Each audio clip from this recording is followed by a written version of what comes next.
Mahigit 600 milyong piso na po ang jackpot sa Grand Lotto. May panukala tuloy ngayon ng isang mambabatas. Kapag lumampas daw sa kalahating milyong piso ang premyo, dapat na raw ibigay ng buo sa kawang-gawa ang pera. Mula sa Quiapo, Lungsod ng Maynila, nakatutok live si Cesar Apolinario. Cesar, kamusta ang tayaan? Mike, pero mas marami pang lalo ang tumataya sa Grand Lotto 655 dahil nga lalo tumabot na sa mahigit 600 milyong piso ang jackpot prize. Sinik 6 na buwan ang pinagtitiisang tayaan ng mga paboritong numero para sa Grand Lotto 655 draw. Mahirap nga raw sungkitin ang jackpot prize sa dami ng numerong pagpipilian at milyong-milyong kombinasyong pwedeng lumabas. Pero mabawasan man ang budget, tuloy pa rin daw ang pagtaya niya. Tuloy-tuloy, babaka sakali. Bakit to kailangan ituloy-tuloy ang pagtaya? Siyempre, meron tayo, pag tumaya ka, meron tayong iniintay. Kaysa naman hindi ka tataya, wala kang chance manalo. Mas mababa. Mismo ang PCSO nagsabing mahirap makuha ang jackpot prize ngayon sa Grand Lotto 655. Kung gusto mo kasing tiyak na makukuha ang jackpot, kailangang humugot ng 479 million pesos sa bulsa para tayaan ang mahigit 28 milyong kombinasyon ng numero. Kung tutuusin, malaki pa rin ang matitira kung sakali dahil sa pinakahuling tala ng PCSO, umaabot na sa 613.9 million pesos ang jackpot prize. Ang magiging problema kapag hindi lang isa ang tumaya sa winning combination. Ang risk mo dyan, pagka dalawang tumama, o tatlo kayo, o apat, o lima. Kaya kung si Samar Representative Ben Evardone ang tatanungin, dapat ibigay na raw sa charity ang jackpot, lalo na't lumagpas na sa 500 milyong piso. Kanina inihain niya ang kanyang panukalang batas tungkol dito. May masama rin daw kasing epekto ang malaking papremyo sa mga taong mahilig makipagsapalaran sa loto. Posible raw kasing mahumaling ng uso ang mga tumataya o maging compulsive gambler. Sagot ng PCSO, magandang suwestyon ito dahil maraming matutulungang nangangailangan kaya ng mga nagdito sa buhay at mga may sakit na ginagawa na raw ng PCSO. Pero wala raw ito sa regulasyon ng loto. Baka hindi na po tangkilikin. Oo.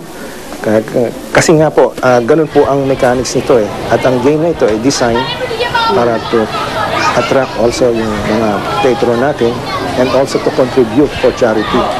Gayunman, may napupuntang porsyento naman sa charity mula nang itayo ang loto noong 1995 hanggang ngayon. Mike, yung report natin kayo ng 613 million ay nadagdagan na, no? As of 6 p.m.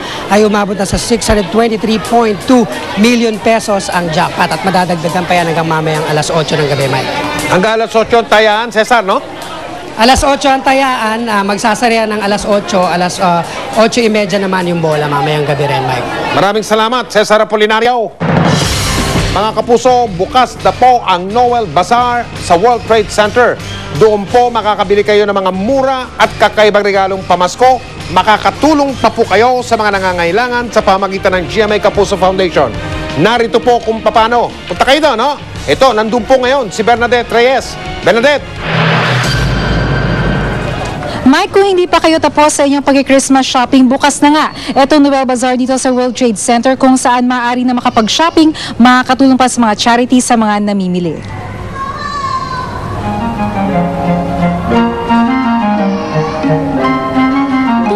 Bagay na makakapagpaalala sa Pasko ang bunga ng World Trade Center. Hudyat ng pagbubukas ng pinakaabangan 10th year ng Noel Bazaar. Pinasinayanan ng mga kapuso nating sina Mel Chanco, Jolina Magdangal, Kayla, at iba pang kapuso stars sa okasyon. Dumalo rin sa pagbubukas ng Noel Bazaar ang GMA Network Consultant for Corporate Affairs na si Cheat Arce. Hile-hilerang tindahan ang sasalubong sa mga mamimili. Hindi kalayuan ang presyo ng mga paninda dito sa Noel Bazaar sa presyo ng mga bilihin sa Divisoria at iba pang murang pamilihan. Ang kagandahan pa, air-condition ang lugar at maluwag ang mga pasilyo. Pwedeng-pwede ring tawaran ang napupusuan mong item. Kung matyaga kang mag-ikot, makakakuha ka pa ng promo items tulad itong free bag. I like the price. Oh, yan.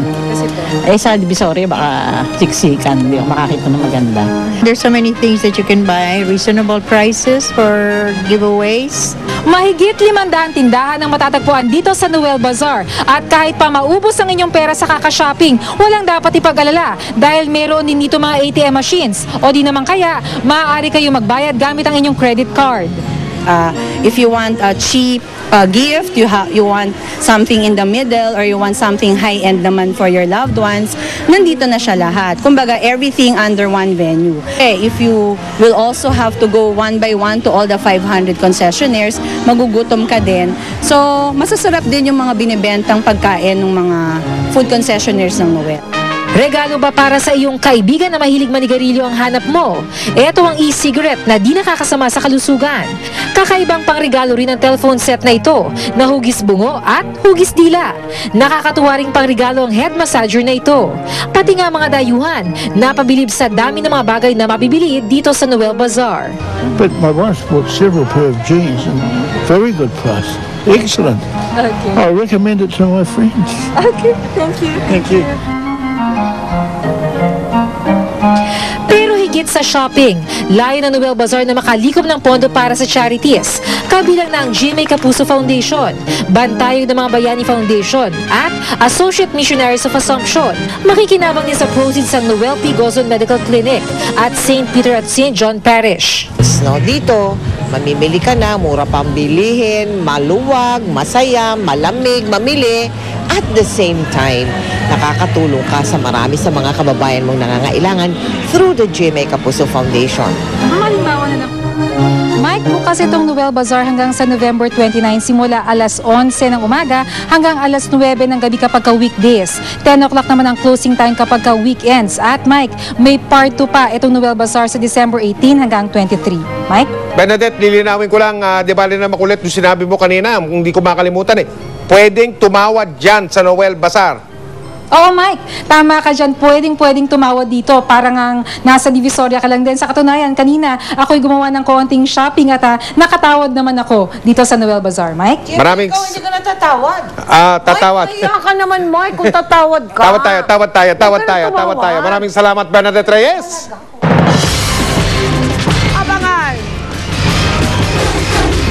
Kilalanin ang youngest professional model na 14 years old lang. At Jeneline Mercado, kinabahan daw sa love scene nila ng boyfriend na si Dennis Trillo. Ang mga showbiz chika susunod na dito sa 24 Oras.